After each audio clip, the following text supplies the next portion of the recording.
The chill in the Olympian Room at Ethelgard, Manhattan's most unapologetically exclusive restaurant, was not from the air conditioning.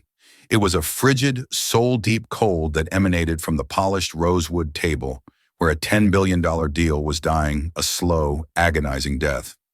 On one side sat Julian Croft, founder and CEO of Croft Industries, a man forged in the steel mills of Pittsburgh who had clawed his way to the pinnacle of the tech world. His face, usually a mask of rugged determination, was tight with a barely contained fury.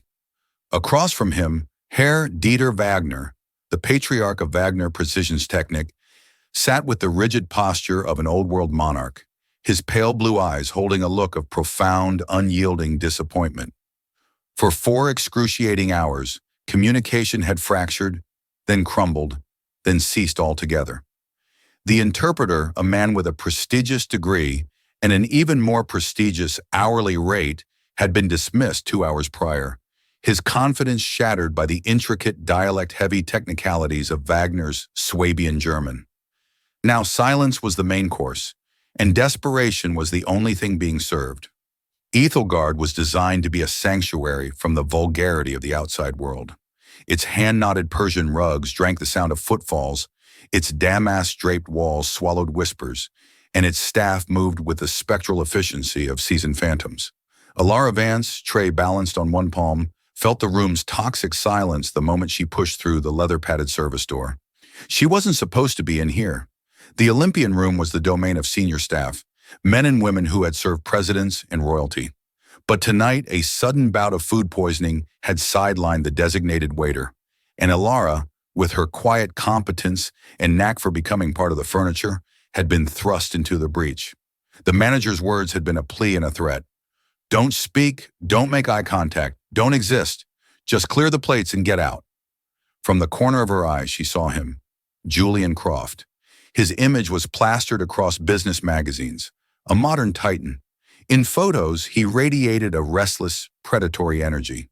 In person, he looked like a caged wolf, his knuckles white where he gripped a water glass, the ice within long since melted. Next to him was his son, Marcus, the company's chief strategy officer. He was a stark contrast to his father, impeccably dressed, Ivy League smooth, and radiating an anxious energy as he surreptitiously tapped at his phone beneath the table.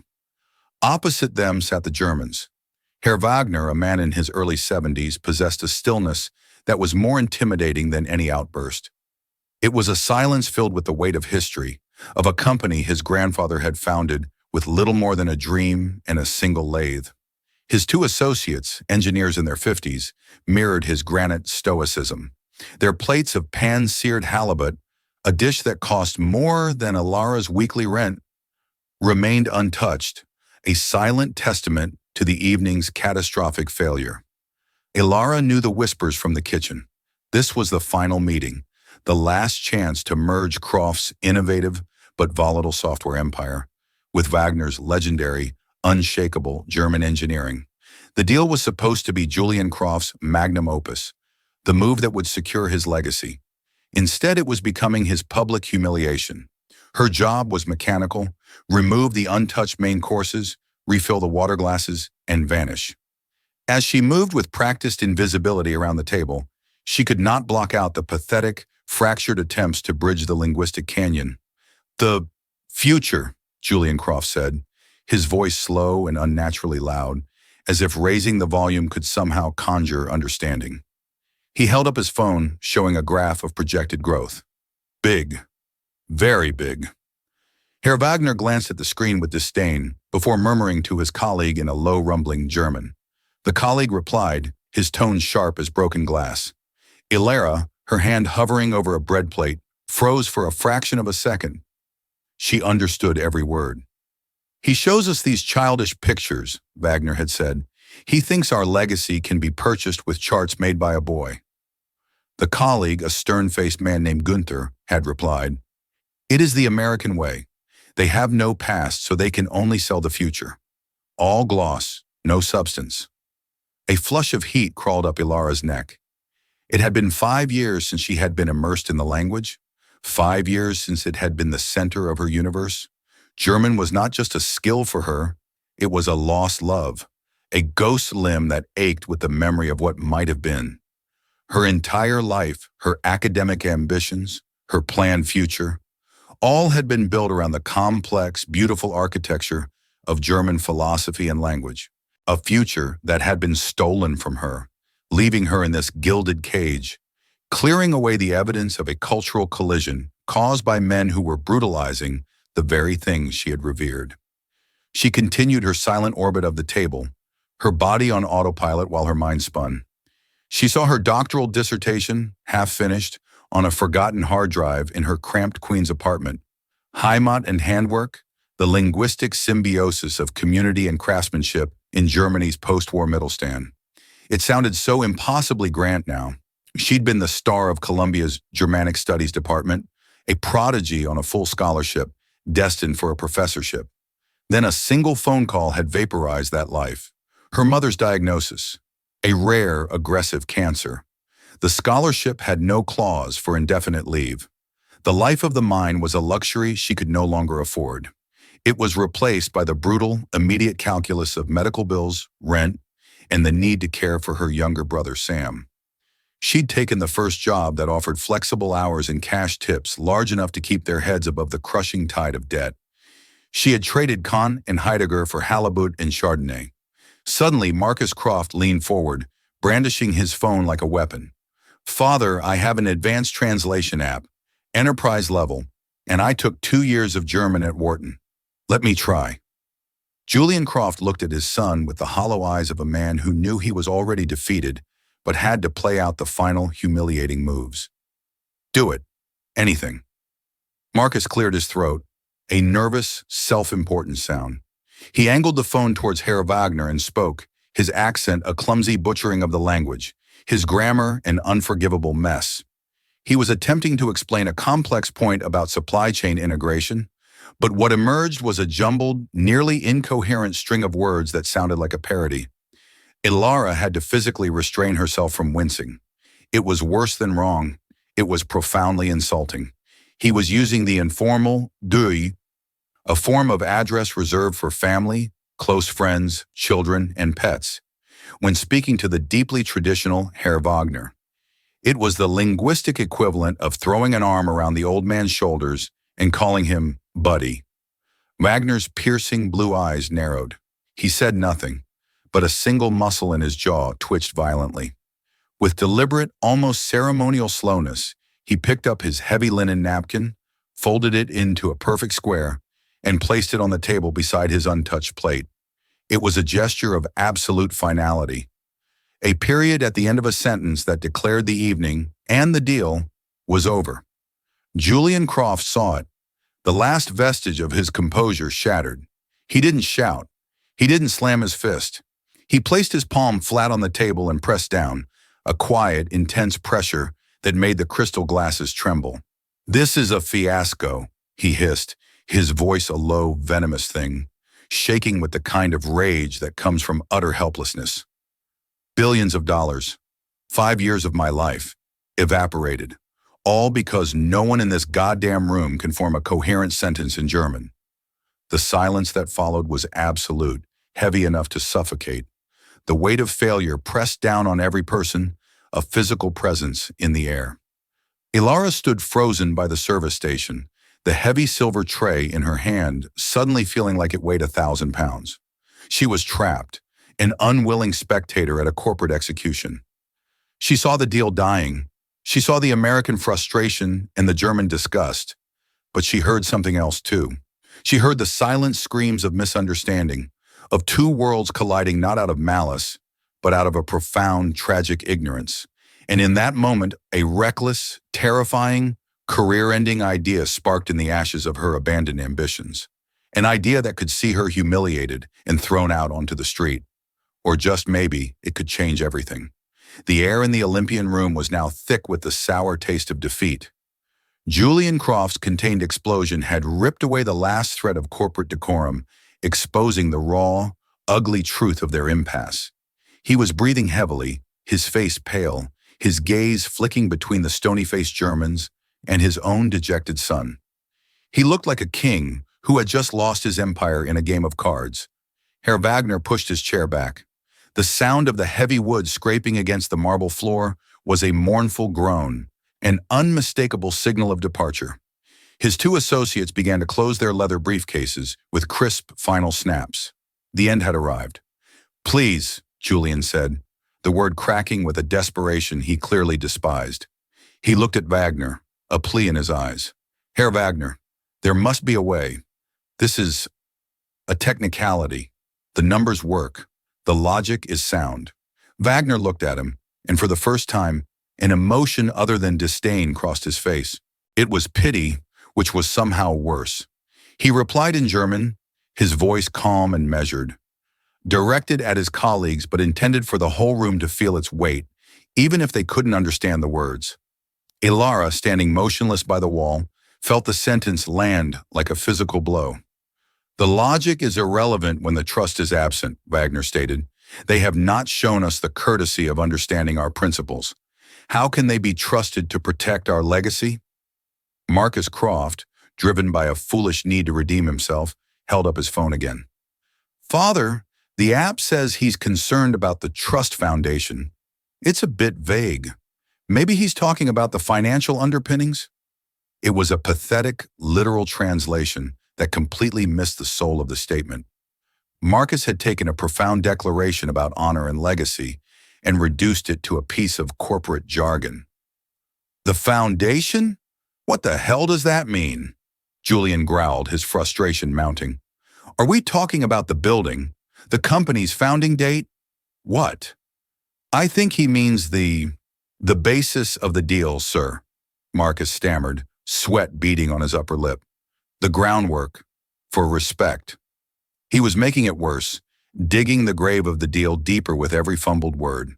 He was taking Wagner's worldview, a philosophy built over a century of meticulous craftsmanship and community loyalty, and running it through a cheap digital filter, presenting the pixelated, soulless result as the real thing. Ilara watched the disaster unfold. This wasn't about vocabulary, it was about values. Croft and his son saw a transaction, a merger of assets and intellectual property. For Wagner, a man whose grandfather had personally trained the fathers and grandfathers of his current employees, this was a covenant. It was about Vertrauen, a deep, almost sacred concept of trust that could never be captured by an algorithm or a Wharton MBA with a C. In conversational German, she felt a surge of academic indignation. This was her field of study being desecrated. These were not just words, they were vessels carrying history, culture, and meaning. Marcus was smashing the priceless vases and showing his father the broken shards, claiming it was the complete picture. Her own life had been shattered by the weight of words. The carefully chosen, gentle words she used to explain to her brother Sam why they had to sell their mother's house. The cold, unforgiving words on the hospital bills. The patronizing words of her academic advisor explaining that her scholarship was being revoked. "The department can't afford to wait for your personal circumstances to resolve, Ilara. We need to award the funding to a candidate who can fully commit." Words had destroyed her world. Maybe, just maybe, they could rebuild someone else's. Wagner was now on his feet. His associate stood with him. He gave a short, formal nod, a gesture of dismissal that transcended language. "Mr. Croft," he said, the two English words sounding stiff and alien on his tongue. Julian stood up, his face ashen. He had lost. Years of relentless work, of strategic acquisitions and brutal competition, all culminating in this quiet, humiliating surrender. He opened his mouth, but no sound came out. What could he possibly say? Ilara's feet felt nailed to the floor. Every instinct, every rule of her job, screamed at her to stay invisible. A waitress was a ghost. She was there to serve, not to participate. Getting involved was professional suicide. They wouldn't praise her. They would incinerate her for her audacity, for witnessing their utter failure. She would be fired on the spot, and Sam was counting on her paycheck for his community college textbooks. But then, as Wagner began to turn away, Gunther, his aide, muttered a final, scathing remark to his colleague, a low whisper not meant to be overheard. "Wie ich es vorausgesagt habe, amerikanische Hybris. Sie glauben, die Welt müsse sich an sie anpassen. Ihnen fehlt jede Tiefe." As I predicted, American hubris. They believe the world must adapt to them. They have no depth. That was it. That was the spark on the tinder. It was no longer about a $10 billion deal. It was about pride. Not Julian Croft's pride, but something more fundamental. The pride of the scholar she once was. The pride in the very concept of understanding, of bridging the chasm that everyone else had given up on. Before her rational mind could chain her down, before the terror of unemployment could paralyze her. Ilara took a single, deliberate step forward out of the shadows. Her voice, when it emerged, was not loud, yet it sliced through the funereal silence of the Olympian room with the chilling clarity of a scalpel. She didn't look at Julian Croft. She didn't look at his son. Her eyes were fixed on the retreating back of Herr Dieter Wagner. And in flawless, formal, academic German, she spoke. Verzeihen Sie die Störung, Herr Wagner, aber die Tiefe, die Sie vermissen, ist nicht abwesend. Sie ist lediglich falsch übersetzt worden. The world stopped. For 5 full seconds, the only sound was the faint, expensive hum of the climate control system. Ilara's words, crisp and perfectly enunciated, hung in the air like a struck chord. Excuse the interruption, Herr Wagner, but the depth you are missing is not absent. It has merely been mistranslated. Dieter Wagner froze mid-stride, his body going ramrod straight. Slowly, with an almost mechanical deliberation, he turned his head, then his entire body, to face the source of the impossible voice. His eyes, which had been glaciers of dismissive contempt, were now wide with pure, unadulterated shock. He stared at Ilara, this young woman in a simple black uniform, as if she had just recited the secret name of God. His 2 associates were equally stunned, their mouths hanging slightly open. The American side of the table was a portrait of utter confusion. They hadn't understood the words, but they understood the seismic shift in the room's atmosphere. They saw the Germans' astonishment, and that shock was more potent than any communication that had transpired all night. Julian Croft's face cycled through a series of emotions: bewilderment, then sharp irritation, and finally a tidal wave of incandescent fury. Who was this? A waitress? How dare she? How dare she interrupt this corporate wake? What the hell is going on? He demanded, his voice a harsh growl. He jabbed a trembling finger toward Ilara. You! What did you just say? Ilara's heart was a trapped bird hammering against her ribs. Adrenaline roared in her ears like a furnace. The sheer, terrifying audacity of her action washed over her, and for a dizzying second, she felt her legs might give way. She had spoken. She had crossed an invisible, inviolable line. She, the servant, had entered the conversation of kings. But she kept her gaze locked on Herr Wagner. Her expression was respectful but unwavering.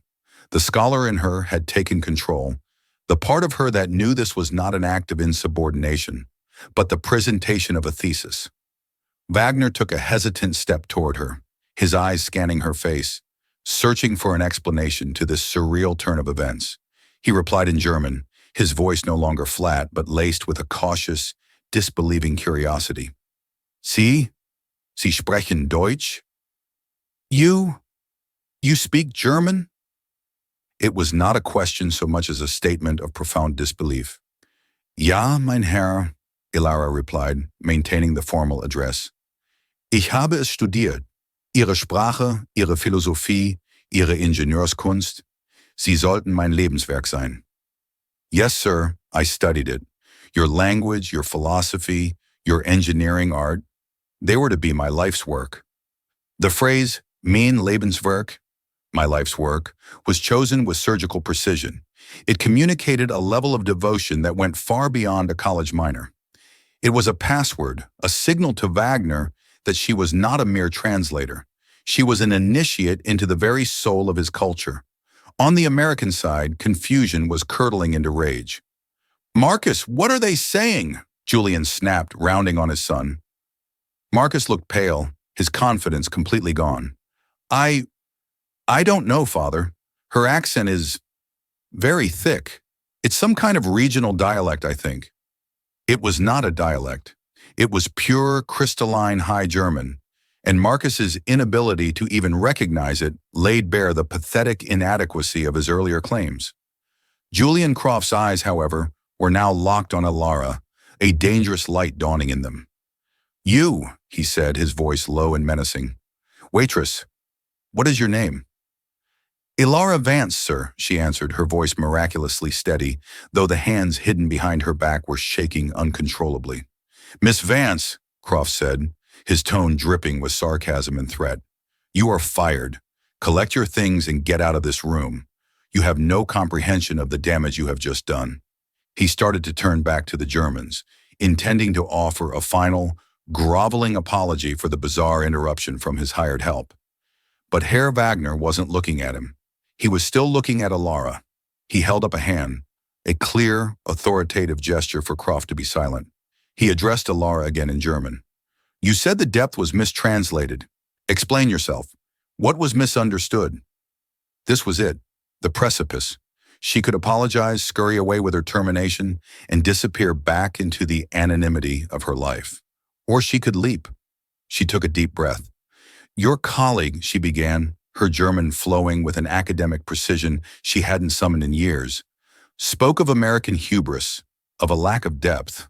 While I understand his frustration, which is born from a complete breakdown in communication, to label it hubris is to mistake the symptom for the disease."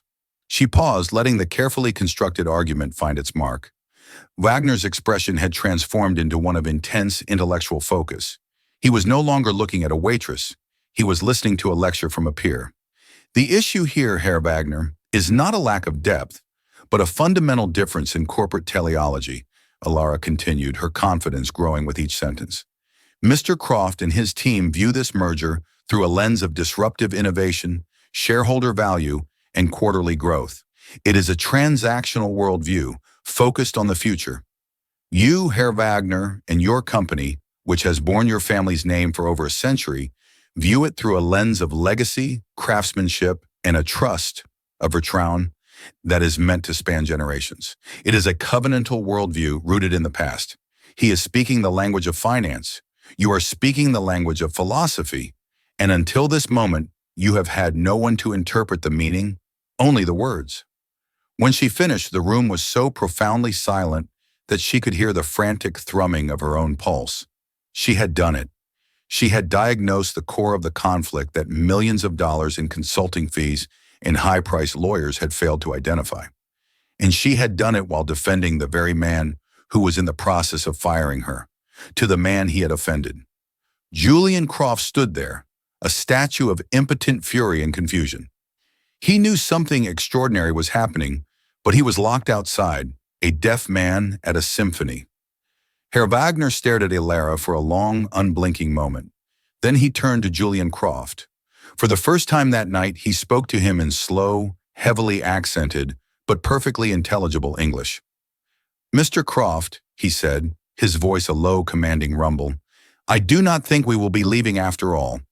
He then gestured, not with a dismissive flick, but with a respectful inclination of his head towards Ilara. "And this young woman, Miss Vance, she is not fired." He pointed to the empty, ornate chair at the head of the table, the one vacated by the disgraced interpreter. "She will sit." The command was absolute. She will sit. For a moment that stretched into an eternity, no one moved. Julian Croft looked as if Wagner had physically struck him. He, the CEO of Croft Industries, in a private room he was paying a fortune for, had just been publicly countermanded by a foreign competitor regarding the employment status of his own staff. The power dynamic in the room hadn't just shifted, it had been violently and completely inverted. The first to react was not Croft, but his son, Marcus. A flicker of something ugly, jealousy mixed with panic, crossed his face. This unknown girl had just succeeded where he had spectacularly failed. But it was Julian Croft who held the room's attention. He was a man accustomed to absolute authority, and that authority had just been challenged in the most bizarre way imaginable. His jaw worked silently as he processed the impossible situation. His entire deal, his legacy, was hanging by a thread, and that thread was now held by a waitress whose last name he hadn't known 3 minutes ago. Finally, Croft gave a curt, almost imperceptible nod. It wasn't agreement, it was a strategic concession, a temporary retreat in a battle he was losing badly. His eyes, when they met Ilara's, were chips of ice. They held no gratitude, only a cold, calculating warning. This had better work. Still in a daze, Alara walked from the shadowed safety of the service station to the gleaming rosewood table. The few steps felt like crossing a continent. She was acutely aware of her practical, rubber-soled work shoes on the priceless rug, a stark contrast to the hand-stitched Italian leather of everyone else at the table. She pulled out the heavy, velvet-upholstered chair that the failed interpreter had occupied hours before and sat. The cheap polyester of her uniform felt coarse and alien against the chair's opulence.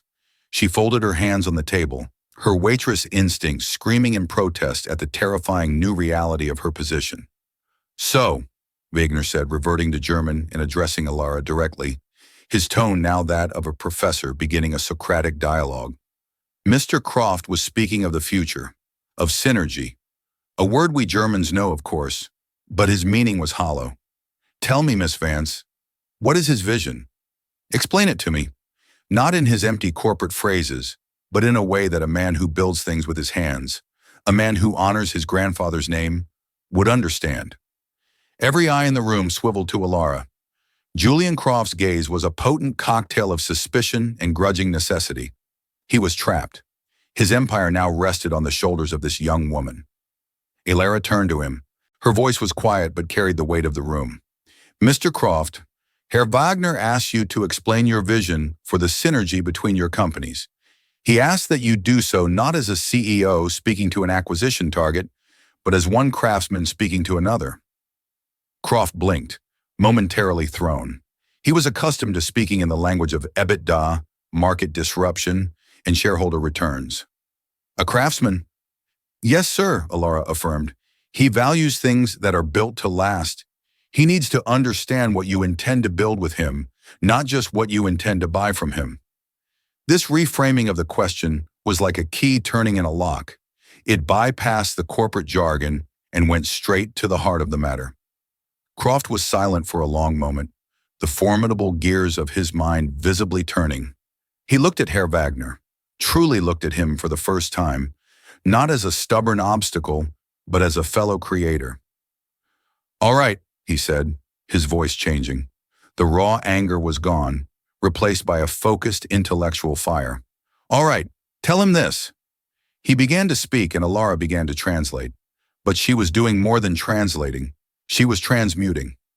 When Croft said, "We will leverage your zero-tolerance manufacturing protocols to streamline our agile development pipeline," Alara didn't just echo the words in German. She paused, processed the intent, and then conveyed the soul of the idea. "Herr Wagner," she would say in German, "Mr. Croft sees the discipline of your workshops not as a rigid process to be exploited, but as the stable foundation upon which his company's rapid innovation can be safely built. He imagines it as a perfectly calibrated engine. Your precision is the hardened steel of the engine block. His innovation is the volatile fuel. One provides strength and permanence, the other, power and speed. Without the other, both are useless." As she spoke, a visible transformation occurred in Dieter Wagner. His rigid posture softened. He leaned forward, his eyes alight with genuine intellectual curiosity. He began to nod, not out of politeness but out of true comprehension. He started asking questions, sharp, technical questions about material science, software integration, and the philosophy of quality control. Croft in turn responded with a passion for his own work that had been buried under layers of executive aggression. He spoke of the elegance of his code, the beauty of a perfectly optimized algorithm, and with every complex exchange, Alara was the bridge. She didn't just swap nouns and verbs, she found the correct cultural and technical metaphors. She transformed Croft's talk of market disruption into the German concept of Vorsprung durch Technik, advancement through technology. She converted his aggressive user acquisition strategies into a more palatable discussion of building a long-term, loyal customer community. She was home. The years spent poring over dense texts, of dissecting the works of Schiller and Goethe, of writing papers on the philosophical underpinnings of German industrial identity. It was all flooding back, not as abstract theory, but as a powerful, practical tool. This wasn't a translation. It was a live performance of her abandoned dissertation. She was connecting the two worlds, revealing the shared values that had been lying dormant beneath the rubble of their conflict. Marcus Croft watched, his face a mask of disbelief and festering resentment. With every fluent, elegant sentence Alara constructed, his own humiliating failure was thrown into sharper relief. He had tried to be the hero who saved the day. Now he was less than a spectator. He was a monument to the very problem she was solving. After an hour of intense, productive conversation, a different waiter, one of Ilara's colleagues, hesitantly approached the table to clear the long-forgotten dinner plates. He stared at Ilara, sitting at the table with the titans of industry, his face a comical picture of bewilderment. Ilara gave him a tiny, almost imperceptible shake of her head, and he beat a hasty, confused retreat. Finally, Wagner raised a hand, signaling a pause. He looked from Croft to Ilara, and the faintest hint of a smile touched his lips. He spoke in German. "Miss Vance, there is a section in the final pages of the proposed contract. Our lawyers call it paragraph 22. I call it the Meisterbrief clause. Mr. Croft's son has dismissed it as antiquated and sentimental. His legal team wishes to strike it from the document. This has been the primary point of contention for weeks. I want you to explain it to Mr. Croft. Explain why it is not sentimental, but the very soul of this agreement." A bolt of ice shot through Ilara's veins. The Meisterbrief clause. She was a waitress, not a mergers and acquisitions lawyer. She had no idea what it was. The fragile confidence she had painstakingly built over the last hour threatened to shatter. "Sir," she said to Croft, her voice wavering for the first time, "he's referring to a specific part of the contract, paragraph 22, the Meisterbrief clause. He says your team wants it removed and that it is the main reason for the impasse." Croft's face darkened instantly. The Meisterbrief clause. It's a page of nostalgic nonsense about funding some traditional apprenticeship program. It commits us to hiring quotas and training methodologies from the last century. It has no place in a 21st century tech company. It's inefficient. Marcus was right to flag it. Our lawyers want it gone. Ilara felt herself caught in the crossfire of the single most critical disagreement of the entire merger, and she was utterly out of her depth. The pressure in the room, which had dissipated, suddenly refocused with laser intensity right on her. The brief camaraderie of the last hour evaporated, replaced by the cold reality of a legal standoff. "Tell Herr Wagner," Croft said, his voice clipped and impatient, "that our human resources department has state-of-the-art training programs. We will honor his company's history with a plaque in the lobby, but we will not embed inefficient, backward-looking mandates into a multi-billion-dollar contract."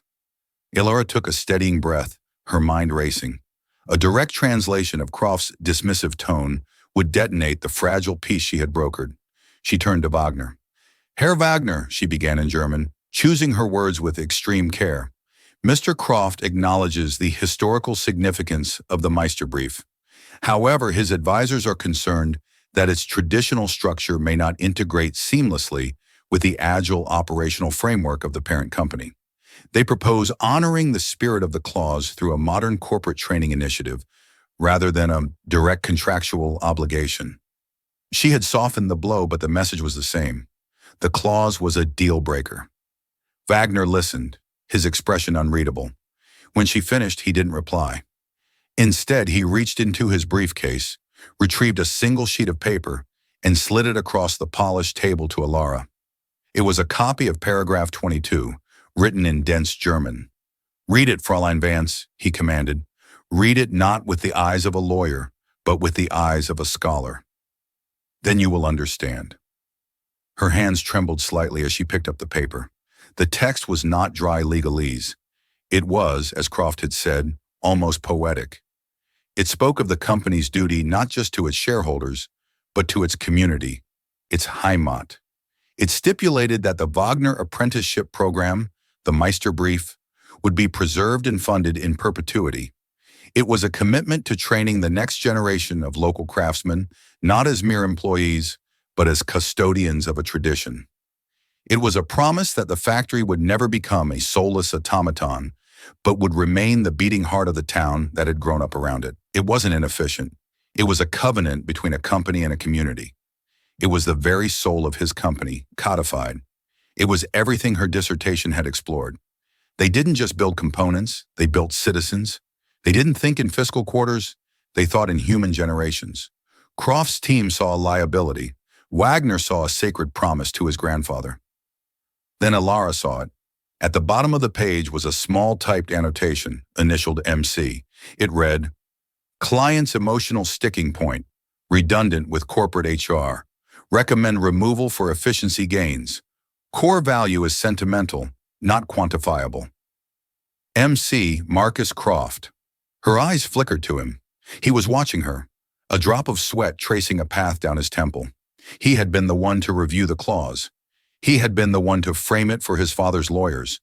And he had taken the profound German concept of Meisterbrief, a master craftsman's certificate, a symbol of honor, skill, and tradition, and reduced it to the dismissive English word sentimental.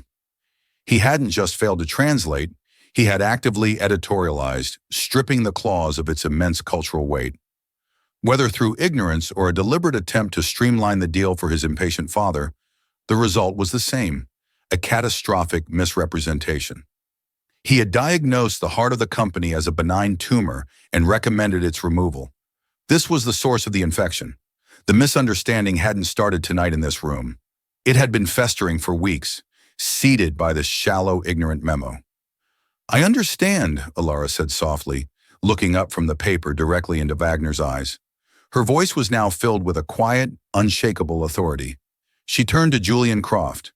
"Sir, with all due respect to your legal team, they have been operating under a profoundly flawed interpretation of what this clause represents. The man who advised them," she cast a deliberate, pointed glance at Marcus, who visibly flinched, "labeled this clause as sentimental. That is not a translation error, sir. That is a failure of cultural intelligence so fundamental, it borders on sabotage." "What are you talking about?" Croft demanded, his eyes narrowing.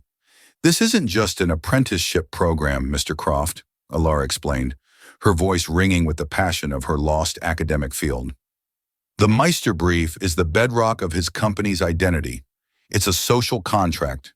It's a promise to the families in his town that this merger won't strip mine the company for its assets and discard the community that built it. He isn't asking for a plaque, sir. He's asking for a guarantee that you will become a custodian of a century-old trust.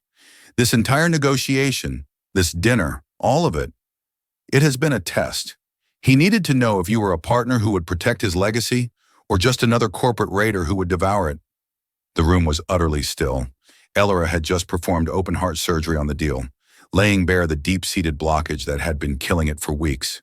She had reframed the entire conflict, transforming it from a legal squabble into a profound test of character. Julian Croft stared at the paper, then at Alara, then at his son, who now looked physically ill. The pieces were slamming into place in his mind with the force of a battering ram. The weeks of friction, the reports from Marcus about the stubborn and emotional Germans, the inexplicable resistance, it all suddenly made a terrible, clarifying kind of sense. He had been fighting the wrong battle, on the wrong terrain, because his own son had given him a faulty map. Finally, Croft looked at Dieter Wagner. All the anger and frustration had drained from his face, replaced by a dawning, grudging, and profound respect. He had been tested, and he had been failing spectacularly. "Ask him," Croft said to Alara, his voice low and serious, "if he would do me the honor of allowing me to explain how I intend to be that custodian." Alara turned back to Dieter Wagner, her role shifting once again. She was no longer just an interpreter of words, but a facilitator of truth, the chief architect of a bridge being built across a cultural canyon. "Herr Wagner," she relayed, her German formal, yet infused with the gravity of the moment, "Mr. Croft wishes to express his deepest regrets. He confesses that he has been viewing this sacred document through the wrong lens. He asks for the honor, the airy, of explaining to you not his legal position, but his personal commitment to becoming a custodian of the trust your family has built." The use of the word error, honor, was the final key. It resonated with the deepest chords of Wagner's traditional worldview. For the first time all evening, the German CEO leaned back in his chair and gestured for Croft to speak. It was a sign of total surrender to the process, a sign that he was finally ready to listen. And so began the real negotiation, the most important one of Julian Croft's life. It was not about numbers or terms, but about principles. Prompted by Alara's nuanced framing of Wagner's concerns, Croft began to speak. He didn't talk about maximizing efficiency.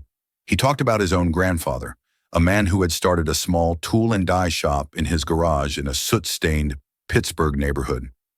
He spoke of the pride of creating something real, of providing jobs, of being a pillar in a community. He admitted, his voice raw with a newfound self-awareness, that in the relentless pursuit of global expansion, he had sometimes lost sight of those foundational values. Alara translated it all, flawlessly capturing the vulnerability, the regret, and the sincere respect in Croft's voice. She conveyed it to Wagner not as a calculated business ploy, but as a genuine confession from one founder's grandson to another. "Tell him," Croft said, leaning forward, his hands flat on the table in a gesture of supplication, "that I see it now. Paragraph 22 is not a liability. It's the company's conscience. It's a quality control mechanism for its soul. And I will not remove it. I will sign it. And I will give him my personal guarantee, as a man, that I will uphold every single word." When Alara translated this, a stillness settled over the German delegation. Wagner studied Croft's face, searching for any hint of insincerity. He found none. The American CEO, who hours before had been a caricature of arrogant impatience, now looked like a statesman. Wagner then posed a series of sharp, insightful questions. What did Croft know of the dual education system? How would he ensure the plant manager in Germany had the autonomy to make decisions that benefited the local community, even if they didn't immediately boost the quarterly report? These were questions Croft's team had never even thought to ask. But with Alara there to provide the cultural context, Croft rose to the occasion. He didn't offer canned corporate platitudes. He offered creative, collaborative solutions. He suggested forming a joint legacy committee to be co-chaired by Wagner himself to oversee the implementation of the Meisterbrief clause. He proposed funding a new STEM program at the local German high school to feed into the apprenticeship. He wasn't just agreeing to the clause. He was embracing it, strengthening it. The transformation in the room was absolute. The frigid tension had been replaced by a palpable warmth of mutual respect and shared excitement. Wagner's two stern-faced associates were now smiling, murmuring to each other in appreciative tones.